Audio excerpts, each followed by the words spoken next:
নমস্কার। আমরা কাঞ্চপুর government degree college থেকে আইসি এনএসএস ইউনিট। তো আমরা কলেজের মধ্যে 7 দিনব্যাপী আমরা স্পেশাল একটা ক্যাম্প করতেছি। তো প্রতিদিনই আমরা একটা না একটা অ্যাওয়ারনেস প্রোগ্রাম থাকে। তো কালকে আমরা খবর পাইছি যে এই আমাদের অ্যাডপ্টেড ভিলেজ ডানচোরা এই গ্রামের মধ্যে একটা পরিবার আছে, যে পরিবারে মানে কোনো ছেলে নেই।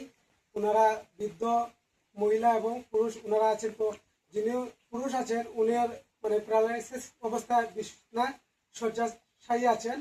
তো আমরা এসেছি, দেখে দেখলাম যে ওনাদের বাড়ির অবস্থাটা খুবই খারাপ। তো আমরা এনএসএস ভলেন্টিয়ার সবাই মিলে ওনাদের বাড়িটা একটু পরিষ্কার পরিচ্ছন্ন করি এবং ওনাদের যে ঘরগুলো আছে ওগুলো আমরা কিছু মেরামত করে দিই এবং আমরা আমাদের এনএসএস এর পক্ষ থেকে আমরা ওনাদের কাছে কিছু নিত্য প্রয়োজনীয় জিনিস তুলে দিই। সবাইকে নমস্কার। NSS flag goes to